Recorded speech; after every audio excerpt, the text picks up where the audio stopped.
नमो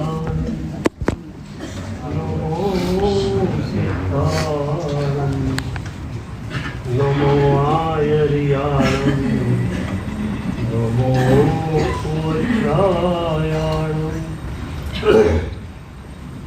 नमो लोय सव्वसाहुरं देशो पञ्चमुक्तारो सर्वपावपणासनो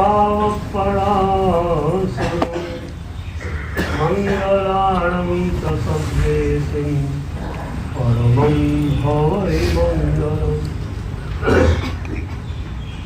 मंगलं श्रीमदर्हन्तो मंगलं जिनशासनं मंगलं सकलसंगो मंगलं पूजतामि कृपापराधेऽपि जने कृपामन्थरतारयो ईषद्वाक्पार्थयोर्भद्रं श्रीवीरजिननेत्रयो कमले धरणेन्द्रे च सोचितं कर्म कुर्वति स्थल्यमनोवृत्ते पार्श्वनाथ श्रीस्तुव ज्ञान ध्यान क्रियाधिकार्य कुशल प्रद्युम्न जेता गुरु आंतरलोचन मेकमस्ति सुतरां कृत्वासितं यस्य ओंकारेण सुसेवितोऽपि सततम् ओंकार सेवा पर सोऽयं सौम्यमनः सदा विजयते श्री सिद्धेश्वरीश्वर सोऽयं सौम्यमनः सदा विजयते श्री भद्रसूरीश्वर सोऽयं सौम्यमनः सदा विजयते ओंकारसूरीश्वर सोऽयं सौम्यमनः सदा विजयते अरविंदसूरीश्वर। पूज्यपाद आनंद धरजी भगवंतनी परावाणी ऋषभजिरेशर प्रीतम महारोज प्रभुना परम प्रेमમાં ડૂબી જવું છે। આ જન્મ મળ્યો છે માત્ર અને માત્ર એક જ હેતુથી કે પ્રભુના પરમ પ્રેમમાં આપણે ડૂબી જઈએ। જર્ની આમ લાંબી આમ કેટલી ટૂંકી, એક ડગલું તમે ભરો, પ્રભુ તમને બાહોમાં સમાવી લે, જર્ની પૂરી। એક ડગલું પણ તમારે ક્યાં ભરવું છે? સદગુરુ બરાબર આવે। કાલે રાત્રે વિચારતો હતો, અતીતની યાત્રામાં કેટલા બધા સદગુરુઓએ આપણા પર કરુણાની વર્ષા વરસાવી। બેટા વધુ નહીં, એક ડગ તો આગળ માંગ, એક જ ડગ તારે પરમ પ્રેમની દુનિયા તરફ લગાવવાનું છે। એ પછી પ્રભુ તને ઉચકી લેશે। અનેક સદગુરુઓની કરુણા આપણા ઉપર વરસી, આપણે એને જીવી ન શકીએ। આંખો છલછલાઈ આવે. આટલા બધા સદગુરુઓની કરુણા અને એને આપણે ઝીલી નહીં. સદગુરુની કરુણા કેવી રીતે ઝીલાય એની મજાની એક ઘટના કહું. શાસન સમ્રાટ પૂજ્યપાદ આચાર્ય ભગવંત નેમી સુરીશ્વરજી મહારાજ અજોડ શાસન પ્રભાવક. અનેક શિષ્યો એમની જોડે વિહારમાં પણ બધા જ શિષ્યોને પોતાની જોડે જ રાખવાના અને સતત યોગક્ષેમ કર્યા કરવાના. સદગુરુ ચેતનાનો તમારા તરફ કોલ છે. યોગક્ષેમં વહામ્યહમ. યોગ અને ક્ષેમ હોર પડે તારું કરવા માટે હું તૈયાર છું. સદગુરુ તૈયાર, તમે તૈયાર?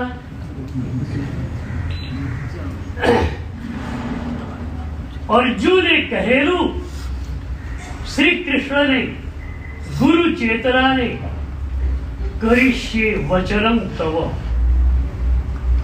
હે ગુરુદેવ, આપનું જે વચન એ જ મારા માટે જીવન મંત્ર. અને સદગુરુ ચેતનાએ સામે કોલ આપ્યો, યોગક્ષેમં વહામ્યહમ. તારી એક એક ક્ષણની જવાબદારી મારી. સદગુરુ ચેતના આજે તમને કોલ આપી શકે કે જો તું સંપૂર્ણતયા પ્રભુને સદગુરુને સમર્પિત થઈ ગયો તો મોક્ષ સુધી તને લઈ જવાની જવાબદારી માં. You have not to do anything absolutely. માત્ર તમારી પાસે સમર્પણ છે. સદગુરુ કહી દે છે કે મોક્ષે તને પહોંચાડવાની જવાબદારી મારી છે. નેમી સુરીશ્વરજી મહારાજ સાહેબ એકવાર શાસનના તીર્થોના અનેક કાર્યોમાં ગૂંથાવું પડ્યું. સદગુરુઓ છે ને, બહારથી તમને લાગે ઘણી બધી પ્રક્રિયાઓમાં ગૂંથાયેલા છે, પણ ભીતરથી એમની પ્રક્રિયા એક જ હોય છે અને એ છે પોતાની ભીતર ઉતરવા. સદગુરુનું પોતાનું કામ એક જ છે, એ માત્ર અને માત્ર ભીતર ઉતર્યા કરે છે. અને એટલી જ એવા સદગુરુના ચરણોમાં બેસીએ, આપણે ખાલી થઈને જઈએ, ભરાઈને આવી જઈએ. જય ઘોષ સુરી દાદાની પાસે આપણે જતા ખાલી થઈને જઈએ, એ ગુરુ આપણને ભરી દે. ગુરુ તૈયાર છે. આ એક વાતને આજે ફરીથી વિચારજો.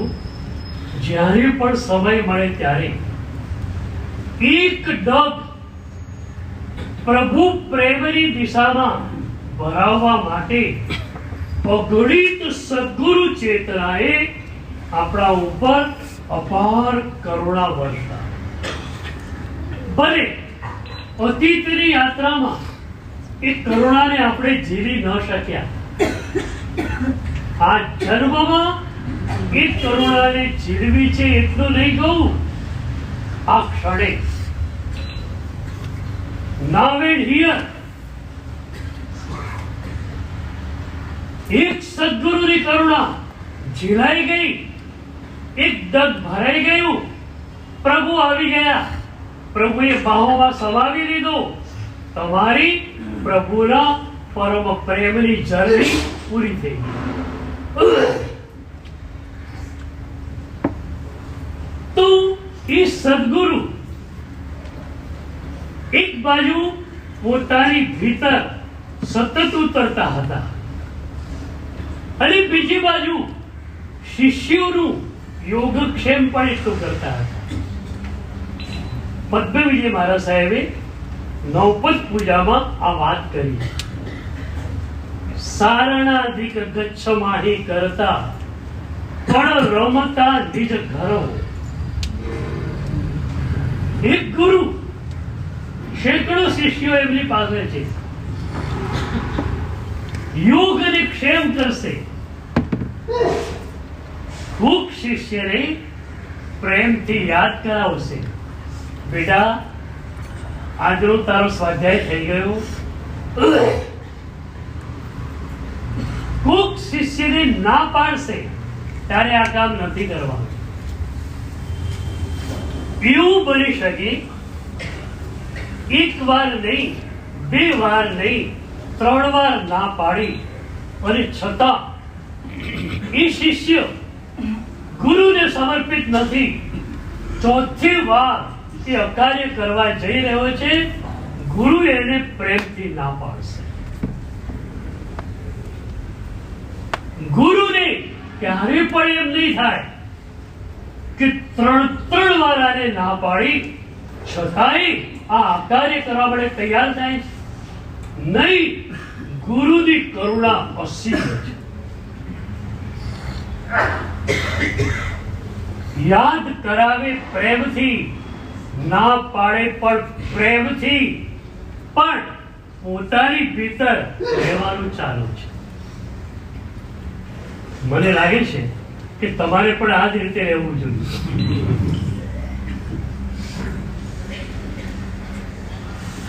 અમારી સભામાં આમ તો ઓવર 50, ઓવર 60 લોકો જ આવતા હોય. અહીંયા સરસ વર્ગ દેખાય છે. પણ જ્યારે ઓવર 50 અને ઓવર 60 લોકો હોય ત્યારે હું એમને એક મંત્ર આપું છું. Stay at home as a guest. આ મંત્ર. Stay at home as a guest. મહેમાનની જેમ રહો.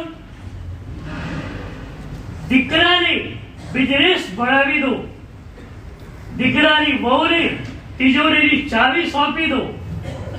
કહી દો, બેટા 2 ટાઈમ રોટલી, 1 ટાઈમ ચા મને આપી દેજે, બાકી હું મારામાં છું.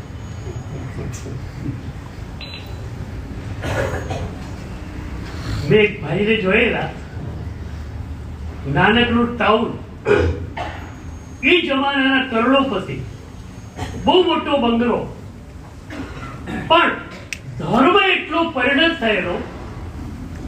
50 વર્ષની ઉંમર થઈ, 4 દીકરાઓને બોલાવીને કહી દીધું, હવે ધંધો તમારે સંભાળવાનો છે. એ ધંધાની વાત પણ મને ક્યારે કરવાની. સવારે કે સાંજે તમે પિતૃ ભક્ત છો, માતૃ ભક્ત છો, અમારા રૂમમાં આવશો, ચરણ સ્પર્શ કરીને બહાર નીકળી જજો. તમારા ધંધાની કોઈ વાત તમારે અમારી પાસે કરવાની નહીં. અમે ટોટલી રિઝાઇન થઈ રહ્યા છીએ. અને પુત્ર વધુને કહી દીધું, બધી જ ઘરની ચાવી તારી પાસે. આ એક રૂમમાં અમે રહીશું, અંદર જ ઘર દેરાસર છે, અમે ભક્તિ કરશું, અમારે ક્યાંય બહાર આવવું નથી. જમવાની થાળી અહીં મોકલી આપજો. બંગલો આખો તમારો, અમારા માટેનો માત્ર આ એક રૂમ. એ ભાઈ મને મળેલા, એટલા તો આનંદમાં હતા કે સાહેબ, ખરેખર સદગુરુઓની કૃપાને અત્યારે હું માણી રહ્યો.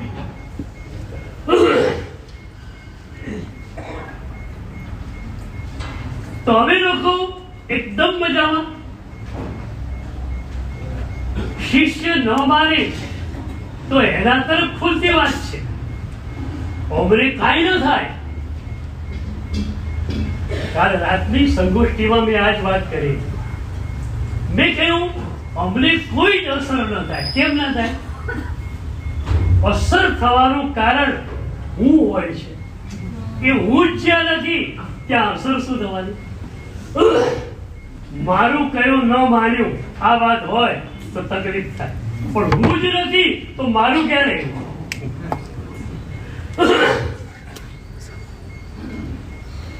સદગુરુની કરુણા બસ આ જન્મ એના માટે છે. એક ડગ ભરાઈ ગયો પછી પ્રભુમાં ડૂબી જવાનું. દેવી સૂરી મારા સાહેબ રાત્રિ પ્રતિક્રમણ પછી સંથારી ગયા છે. શરીર થાકી ગયું છે, કોન્શિયસ માઇન્ડ થાકી ગયું છે. ઊંઘે કોણ? થાકે તે ઊંઘે. શરીર ઊંઘે, કોન્શિયસ માઇન્ડ સુઈ જાય, આપણે સુવાનું નહીં. એટલે એવા મહાપુરુષો માટે એક બહુ સરસ શબ્દ વપરાતો, સાહેબ સુઈ ગયા છે એવું આપણી પરિભાષામાં નહોતું આવતું. સાહેબજી યોગ નિદ્રામાં છે.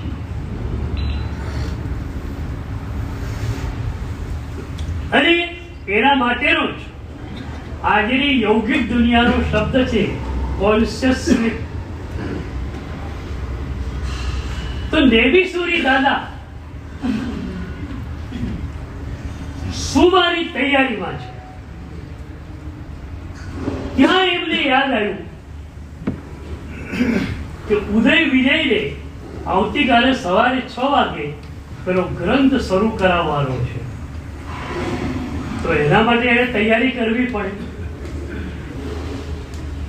ઉદયશ્વરી મહારાજ જે પહેલા મુનિ અવસ્થામાં હતા, ગુરુદેવના પરમ ભક્ત, ગુરુદેવની બાજુમાં જ એમનું આસન હોય.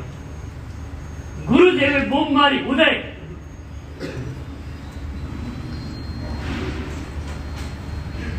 અરે એ વિરિત શિષ્ય હાથમાં દંડાસન લઈ પૂજતા પૂજતા ગુરુદેવના પાદ પાસે આવે. ગુરુદેવ એટલા શ્રમિત થયેલા છે, શરીર એટલું શ્રમિત થયેલું છે કે બૂમ મારી સુઈ ગયા. ઉદયવીરી મારા સાહેબ આયા, જોયું સાહેબજી યોગ નિદ્રામાં પહોંચી ગયા છે. અમારે ત્યાં નિયમ છે, ગુરુ બોલાવે પછી પાછા ફરવાનું અમારા હાથમાં નથી હોતું. પછી ગુરુ કે ત્યારે જ પાછા ફરી શકે.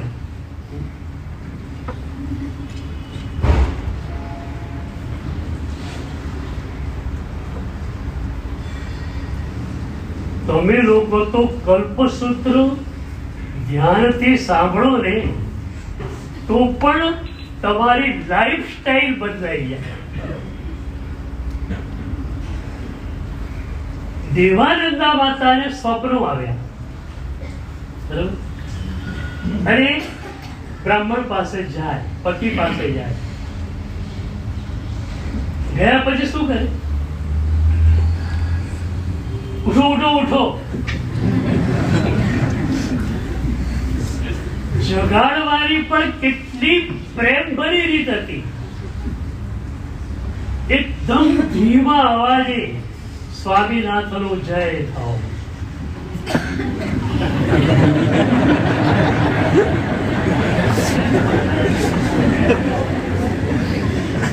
આ વખતે બરોબર સાંભળજો.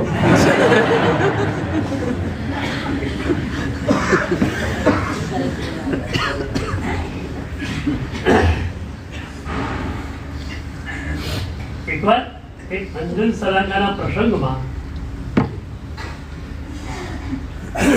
મુંબઈના હાઈ વિસ્તારમાં અંજન સલાકા હતી, અને માતા પિતાનું પાત્ર યુવાન અને યુવતીએ લીધેલું,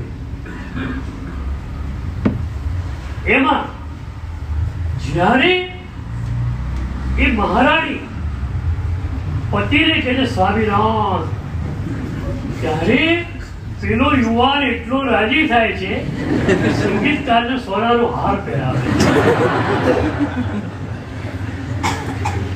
પેલો સંગીતકાર કે શું થયું? અરે શું ન થયું એમ પૂછ.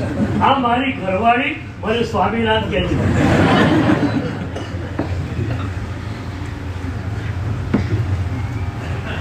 તો કેટલા પ્રેમથી જગાડે, સ્વામિનાથનો જય થાઓ. અને પંડિત ઉઠી જાય, એ મહાદેવી ઉભા ને ઉભા જ છે. પતિ આસન પર બરોબર વ્યવસ્થિત બેસે, પણ જ્યાં સુધી પતિ ન કહે કે આસન ગ્રહણ કરો ત્યાં સુધી પત્નીથી બેસાય. જ્યારે પતિએ કહ્યું હવે તમે બેસો, ત્યારે બેસો.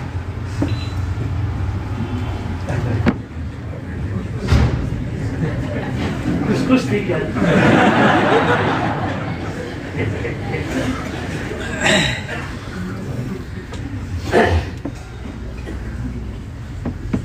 ઉદય વિજય મહારાજ સાહેબ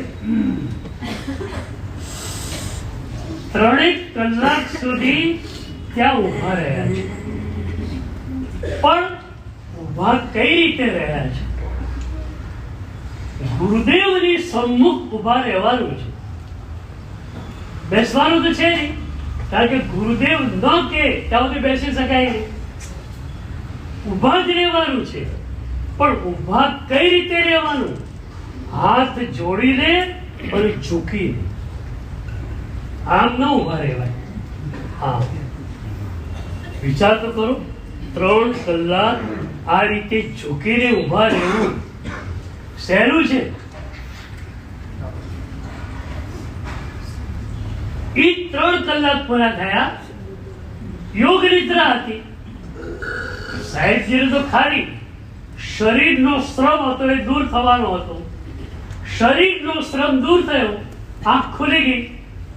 આંખ ખુલી, ચંદ્રમાનું અજવાળું ઉપાશ્રયમાં આવે, જુએ ઉદય વિજય ઉભેલ છે.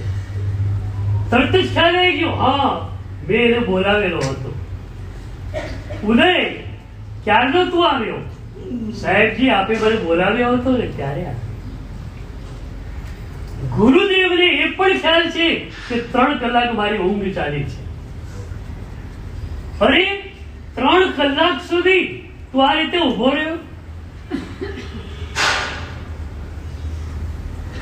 એ ગુરુની કરુણા કેવી એ વખતે વરસી હશે, અને ઉદય વિજય મહારાજે કેવી રીતે એ કરુણાને ઝીલી હશે.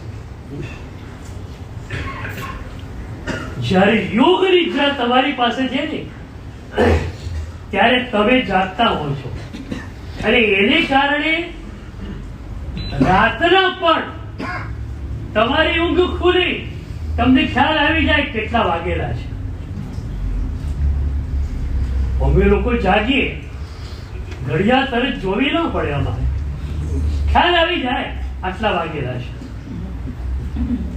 રાધનપુરમાં અમે હતા, અમને ભણાવવા માટે પંડિતજી હતા, હરગોવનદાસ પંડિતજી. એમને આંખો નહોતી, પણ એમના સૂત્રો એટલા કંઠસ્થ, કડકડાટ બધું જ મોઢે ભણાવવાનું. પણ એ જીવંત ઘડિયાળ હતા. એમની અંદર બાયોલોજીકલ વોચ સતત ચાલતી હતી. પંડિતજી આવે ને પૂછીએ, પંડિતજી કેટલા વાગ્યા? કે બપોરે આવેલા હોય તો કહી દે 4 ઉપર 10 મિનિટ અને 15 સેકન્ડ. અમે કહીએ પંડિતજી અમારી ઘડિયાળમાં 4 ને 9 છે. તો કે તમારી ઘડિયાળ સુધારી નાખો. એટલું સેલ્ફ કોન્ફિડન્સ. આજે શું થયું? જેમ જેમ સાધનો વધ્યા એમ માણસની શક્તિ ઘટવા માંડી. વર્ષો પહેલા, લગભગ 30 વર્ષ પહેલા પાલિતાણાથી સંકેશ્વર જવાનું હતું. રાણપુર ચૂડામાં એક બહુ સારા વૈદ્ય હતા. મને થયું હું એમને બતાવી દઉં. શરદીની તકલીફ બહુ હતી એ વખતે. હવે આપણને ખ્યાલ હોય કે વૈદ્ય પાસે જવું હોય તો નૈના કોઠે જવું પડે. એટલે હું નૌકારસી પાડ્યા વગર વૈદ્યને ત્યાં ગયો. 9 વાગે એ બેઠેલા હતા ખુરશીમાં. એમની બાજુની એક ખુરશી ઉપર બેસી ગયો. મને કે નહીં મારા સાહેબ, તમારે અહીં નથી બેસવાનું. સામી ભીતે ખુરશી છે ને ત્યાં તમારે બેસવાનું છે. હું નાડી વૈદ્ય નથી. મારે તમારો હાથ પકડવાનો નથી. હું મુખ વૈદ્ય છું. માત્ર તમારા ચહેરાને જોઈને મારે તમારા દર્દનું ડાયગ્નોસિસ કરવાનું છે. 10 ફૂટ દૂર એનાથી હું બેઠો. મારા ચહેરાને વાંચતા ગયા. હવે એમણે કહ્યું કે 7 વર્ષની વયે તમને ટાઇફોઇડ થયો. એ વખતે મારી ઉંમર 30 વર્ષની. મને કહે છે 7 વર્ષની ઉંમરે તમને ટાઇફોઇડ થયેલો. બહુ જ ગરમ દવા તમને આપવામાં આવી છે. એ ગરમીના કારણે આ શરદી થયેલી છે. મેં કહ્યું અરે દવા શું? મને કે કોઈ દવા નથી કરવાની તમારે. સવારે અને સાંજે ઠંડા પાણીથી માથા ઉપર સીધી ધારા કરવાની. અને એટલું કરશો તમારી શરદી ગાયબ થઈ જશે. હવે એને નાડી પણ જોવી નથી. રિપોર્ટ જોવાની તો કોઈ વાત જ નથી. પણ જેમ જેમ સાધનો વધ્યા એમ શક્તિ ઘટી. તો એ દિવસે ઉદય વિજય મહારાજ સાહેબે ગુરુની કરુણાને કેવી તો ઝીલી હશે. આ જન્મ શેના માટે? હવે બોલો શેના માટે? સદગુરુની કરુણાને ઝીલીને એકદમ પ્રભુના પરમ પ્રેમની દુનિયા તરફ માંડવો છે. અને એકદમ મંડાઈ જાય પ્રભુ આપણને બાહુમાં લઈને આપણી જર્ની પૂરી થઈ ગઈ. ગઈકાલે આપણે વાત કરતા હતા કે સદગુરુ એક ડગ તો ભરાવે છે, પણ કઈ રીતે ભરાવે છે? There are 4 ways. શબ્દ દ્વારા પણ સદગુરુ આપણને એક ડગ આગળ લઈ જઈ શકે. શરીરની નાનકડી ચેષ્ટા દ્વારા પણ સદગુરુ આપણને પ્રભુની દિશામાં લઈ જઈ શકે. ચહેરા પરના હાવભાવ વડે પણ સદગુરુ આપણને પ્રભુની દિશામાં લઈ જઈ શકે. અને પોતાની ઉર્જા દ્વારા પણ સદગુરુ પ્રભુની દિશામાં આપણને લઈ જઈ શકે. સદગુરુની કરુણા અપાર રીતે વરસી છે, માત્ર એને ઝીલવી છે. પ્રેમસુરી દાદાના શિષ્ય યશોદેવ સુરી મહારાજ, એમના શિષ્ય ત્રિલોચન વિજય મહારાજ રોજ ગુરુદેવ પાસે આવે અને કહીને પિચકારી ભગવાન પસાય કરી પચ્ચખાળનો આદેશ આપતો. પણ આમ જ બોલ સપ્લિમેન્ટરીમાં કહો સાહેબજી વિકાસ સાહેબજી. એમની પાસે સપ્લિમેન્ટરી નહોતી. કોરી શ્રેષ્ઠ પિચકારી ભગવાન પસાય કરી પચ્ચખાળનો આદેશ આપતો નહીં. કયો આદેશ આપવો એ ગુરુ નક્કી કરે. કારણ પચ્ચખાળ આજની સાધના, અને સાધના ગુરુ દત્ત જ જોઈએ. તમે તમારી સાધનાને તમારી મેળે ક્યારે પણ નક્કી કરી શકતા નથી. સદગુરુ તમારી સાધનાને નક્કી કરે. તો પચખાણ માટે આદેશ માંગ્યો. રોજ ગુરુદેવ એકાશ્વરનું પચખાણ આપતા. કાંઈ પૂછ્યું નહીં, ગાંચ્યું નહીં, સીધું 16 ઉપવાસનું પચખાણ.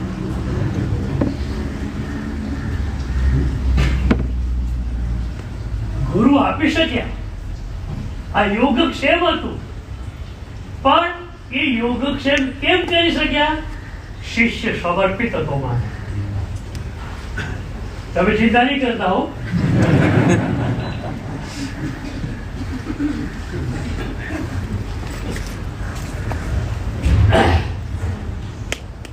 અને એ દિવસે એમને જે આનંદ થયો છે ત્રિલોચન વિજય મહારાજને, વાહ શું સદગુરુની કરુણા! એ ગાંઠણાના પચખાણને બદલે 16 ઉપવાસનું પચખાણ આપ્યું. ગુરુદેવ મને જ્ઞાન થઈ લાગ્યું. એ 16 દિવસ સુધી એક અહોભાવની ધારા, સદગુરુની કરુણા કે હું આ કરી શકું છું. હું નથી કરતો, સદગુરુ કરાવરાવે છે. 16મા દિવસે રાત્રે પ્રતિક્રમણ પૂરું થયું. એક ભાઈ એમના પગ દબાવે છે, પૂછે છે, સાહેબજી કાલે તો પારણું ને 16 ભક્તો છે આપણે, આજ 16મો દિવસ, કાલે પારણું ને. ત્યારે એમણે શું કહ્યું? પારણું સદગુરુના હાથમાં, મારા હાથ.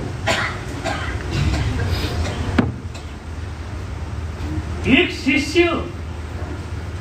શિષ્ય જેણે જીવન પ્રભુને સોંપી દીધું, જીવન સદગુરુને સોંપી દીધું, એ નાનકડી બાબતમાં પોતાની ઈચ્છા રાખી શકે ખરી? પૂરું જીવન તમે સદગુરુને સોંપી દીધું, અને નાની નાની ઈચ્છા તમારે તમારા ઉપર રાખવાની. સદગુરુ કોરી સ્લેટ થઈ જાઓ, બસ કોરી. મને છે ને કોરી સ્લેટ પર મજા આવે લખવા.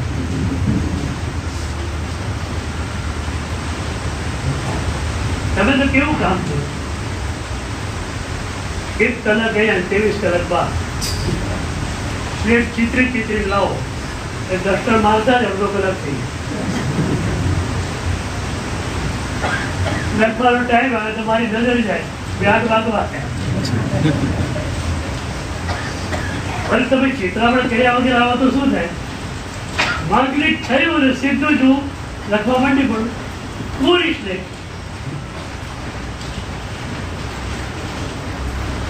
17મા દિવસે સવારે ત્રિલોચન વિજય મહારાજ સાહેબ ગુરુ પાસે ગયા. એક દ્વાદશાવર્ત વંદન, એ જ આદેશ પિચકારી ભગવાન ફસાય કેળી પચખાણનો આદેશ આપશો. ગુરુ પૂછતા નથી કેમ છે તારે, આપવું આગળ પચખાણ. સીધું 14 ઉપવાસનું પચખાણ આપી દીધું. 62 સવાલ કરાવી દીધી. હું ઘણી વાર એક વાત કહેતો હોઉં છું, સાધુ સાધ્વી જીવોની વાંચનામાં, કે ગુરુએ પૂછવું પડે કે તમારી અસજ્જતા છે. ગુરુ સામે પૂછે તમને તારાથી થશે કે નહીં થાય? ગુરુ તો શક્તિપાત કરવો છે. જા થઈ ગયું, તમારે શક્તિપાતે જીરવાનું છે. આમાં બીજું કે વચ્ચે આવતો જ નથી. અને એટલી ગુરુએ શિષ્યની ઈચ્છા જાણવી જરૂરી નથી. ગુરુ શક્તિપાત કરે છે, અને શક્તિપાત થયો તે શિષ્ય આરામથી સાધના કરવાનું છે. 500 વર્ષ પહેલાની એક મજાની ઘટના છે. ગુરુ નાનક એમના આસન ઉપર બેઠેલા એક સાધક આવ્યો જે ગુરુને સમર્પિત હતો.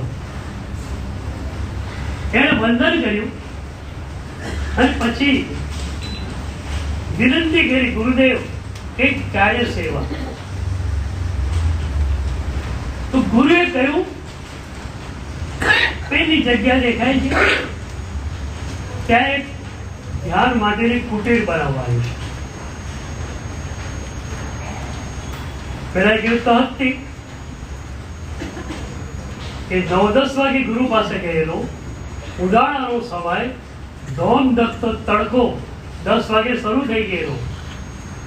પથ્થર લઈ આવ્યો, માટી લઈ આવ્યો, પાણી લઈ આવ્યો અને એને ભીત ચડવાની શરૂ કરી. બપોરે ભોજન નહીં કર્યું. સાંજના 6, 6:30, 7 સુધી પ્રકાશ રહ્યો ત્યાં સુધી એને ગુરુનું એ કાર્ય કરવા જ માંડ્યું. ભીતો ચડવા જ માંડી. પાયો પણ ખોદ્યો, પાયો ભર્યો, ભીત ચડવા માંડી અને ભીત અહીં સુધીની ચડાઈ પણ ગઈ. અને સાંજે ગુરુ પાસે ગયો અને ગુરુના ચરણોમાં જઈને કહ્યું, ગુરુદેવ આટલી ભીત ચડાઈ ગઈ છે, આટલી ભીત ચડાઈ ગઈ છે.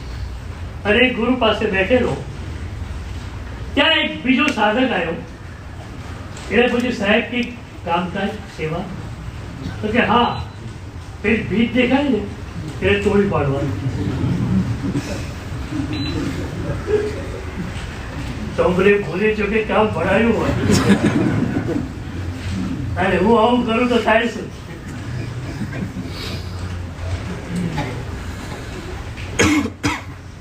બીજો સાધક ગયો ઘણ લઈને કે ભીતને જમીનદોસ્ત કરી નાખે.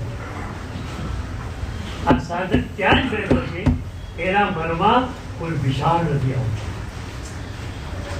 એક મહત્વની વાત છે. મહત્વની વાત એ છે કે કાર્ય એને આટલું પૂરું કર્યું, પછી ગુરુ પાસે ગયો અને ગુરુ પાસે જઈને કહ્યું, સાહેબ આટલું કામ મેં કર્યું. મતલબ એ થયો કે એ કાર્ય એને ગુરુના ચરણોમાં મૂકી દીધું. હવે એને માલિકિયત જ ક્યાં છે? તમે કોઈને 100 રૂપિયા આપ્યા, હવે માલિકિયત પેલાની, તમારી ક્યાં માલિકિયત છે? આ જ વાત કલ્પસૂત્રમાં આવે છે. હરિણ ગવેશી દેવને ઇન્દ્ર મહારાજે કહ્યું, ઘર પર પરાવર્તન કર્યા. તો ઇન્દ્ર મહારાજની આજ્ઞા હતી, ગર્ભ પરાવર્તન થઈ ગયું તો સીધા પોતાના વિમાનમાં જાય કે નહીં? હરિણે ગવેશી ઇન્દ્ર મહારાજ તો આવતી ગયા છે, જ્ઞાનથી એ બધું જોઈ રહ્યા છે. પણ ક્યાં જાય? સીધા ઇન્દ્ર મહારાજ પાસે હાથ જોડીને વંદન કરીને કે, સાહેબ આપે કહેલું કાર્ય મેં પૂરું કર્યું છે. આનો આશય એ હતો કે એ કાર્ય પરની માલિકિયત હવે મારી રહેતી નથી, હવે તમારી. ગુરુએ કઈ તોડી નાખ, ભીત તૂટી ગઈ. બીજી સવારે પેલો સાધક આવ્યો, સાહેબજી કામકાજ. ગુરુ કે હા, પેલી કુટરી ચડવાની છે.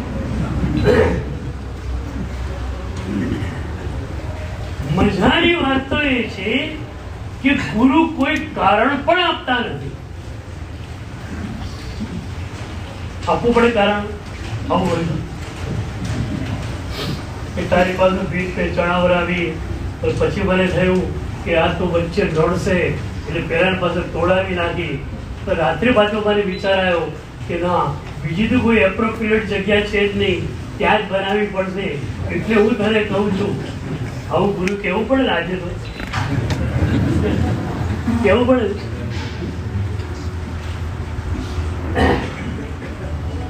કોઈ રીઝન નહીં, કશું જ કહેવાનું નહીં, કુટરી ચડવાની છે. ફરી ભીત ચડી એટલા જ ઉત્સાહથી. અને એ પાછો ગુરુ પાસે આવ્યો સાંજે, સાહેબજી આટલું કામ થયું. બીજો સાધક બેઠેલો, સાહેબ કામકાજ, પેલી ભીત તોડ કે.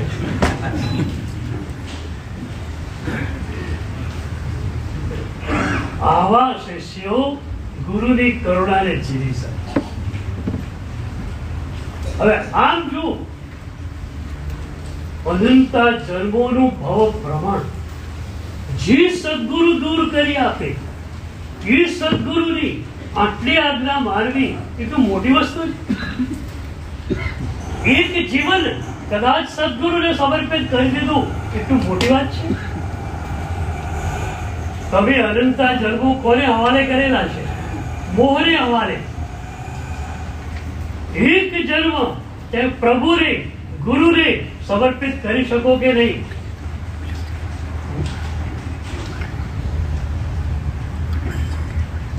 એક મુંબઈનો ઝવેરી એક દરિયા કાંઠે જતો, દૂરના, જ્યાં મોતી દરિયામાં ઘણા મળતા. વેપારી તો કઈ અંદર ઉતરી શકે નહીં, ત્યાંના ખલાસીઓ હોય એ ડૂબકી લગાવતા હોય. તો એક ખલાસીને કહ્યું કે તું ડૂબકી લગાવ, ડૂબક પોશાક પહેરીને ઊંડે ઊંડે ઊંડે જા, મોતી મળે તો મારા, ન મળે તો પણ તને એક ફેરાથી 1000 રૂપિયા આપી દઈશ. 10 મિનિટ અંદર આવ્યો, 1000 રૂપિયા તારા પાછા. એવી રીતે વર્ષોથી ત્યાં જતો. એકવાર એ ત્યાં ગયો છે અને એનો એકદમ પરિચિત થયેલો ખલાસી વેપારી કહ્યું, કેમ ભાઈ ઉતરવું છે? હા સાહેબ તૈયાર, કારણ કે 1000 રૂપિયા તો રોકડા પાડવાના જ છે. મોતી મળે તો સેટલું, ન મળે તો આપણે તો 1000 રૂપિયા પાક્યા જ છે. એને ડૂબક પોશાક પહેર્યો. પછી એની નળી ઓક્સિજનની કોઠી જોડે હતી અને ઓક્સિજનની કોઠી ઉપર એક માણસ બેઠેલો જે સપ્લાય કર્યા કરે. આ ખલાસીએ ડૂબક પોશાક પહેર્યો, બધું જ તૈયાર થઈ ગયું અને અચાનક એ પોશાક કાઢી નાખ્યો. સાહેબ મારે જવું નથી દરિયામાં. શું થયું? પણ ત્યારે એને કહ્યું, સાહેબ ઓક્સિજનની કોઠી ઉપર જે બેઠો છે ને માણસ, એની જોડે કાલે મારે બહુ ઝઘડો થઈ ગયો. હવે એ માણસ મારો દુશ્મન ઓક્સિજનની કોઠી ઉપર બેઠેલો છે, હું જાઉં અંદર, મારું જીવન એના હાથમાં, અને ઓક્સિજનનો સપ્લાય બંધ કરી દે, હું તો ગુંગળાઈને મરી જાઉં. એટલે મારા દુશ્મનના હાથમાં મારું જીવન હોય ત્યાં સુધી અંદર કેવી રીતે જઈ શકું? એ માણસને બદલવામાં આવ્યો.